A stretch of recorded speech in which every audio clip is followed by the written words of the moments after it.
if you're watching this video, might as well do an update. So I'm back in Leicester. I had moved down to Slough to be with my ex-fiance. Long story short, basically she gave up on me because I couldn't get a job. I've been absolutely destroyed over it. It's been about 5 weeks since we broke up.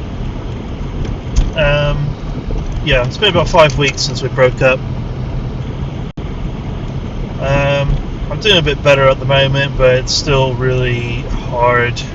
And I'll be honest with you, 100%. So at the moment, I'm going to a church I've been visiting for a prayer night.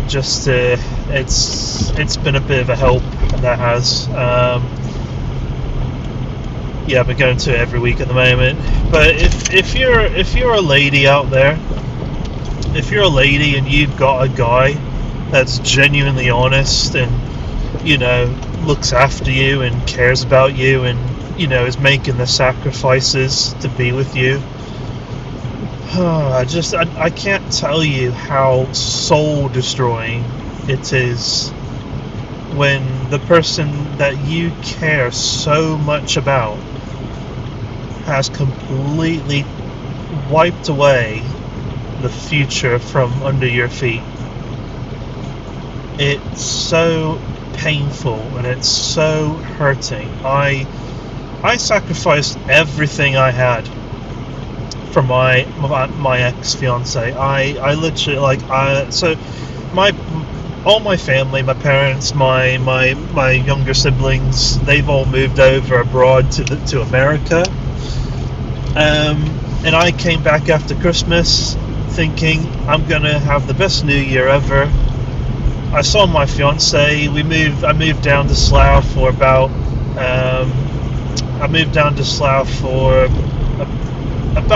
2 days. It was about 2 days when I got down there.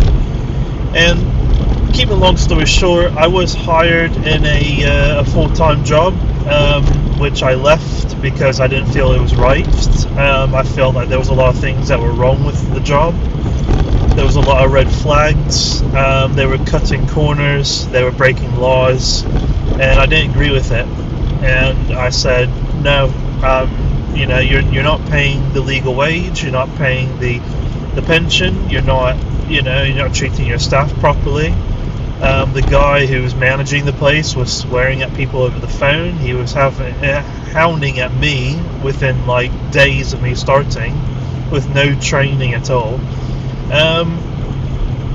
Naturally I said this job is not for me. I'm sorry. I'm not happy with it. And and I think something that really hurt was my fiance. There was a time when I was looking for a house to move into Slough, and she saw all the red flags when I found somewhere I thought was really good. And I said, you know what, you're going to be my wife at some point, so you know what, I'll listen to your advice. I need to respect that. And she never respected mine. She never respected my advice. She never respected what I saw. And in this job, I saw red flags. I saw problems, and she didn't want to listen to it. And so we searched for help from eldership, from our church, who were giving us some advice, praying over us. They were talking to us together, and we said we were going to move on. We're going to move forwards. We're going to make improvements. We're going to make changes. A week later, she sends a message. I'm questioning the relationship, and I tried to be positive. I tried to be supportive as best as I could. She questioned about 5 more times, and by the time I hit the 5th time, she wrote this huge bibliography of all the bad things I've done, and I was like, wow, really, over WhatsApp. And I was like, of all the ways you could break up with somebody. And then I said, I've had enough. I can't do this anymore. I've sacrificed all my friends. I've sacrificed my church. I've sacrificed everything I've got. up in. I've sacrificed everything I've got up in Leicester, and I said, no, I can't do this anymore. So I went over to her place. I said I'm moving all my stuff back, which I did, and as I was moving back, she was in the house, and I was moving all my stuff into the van, or into the garage for the van. And she says, "Oh, do you think we could pick it back up in maybe 3 or 4 months? Yeah, and if we do pick it back up, it's going to take us a lot longer than a few months before we become marriage material."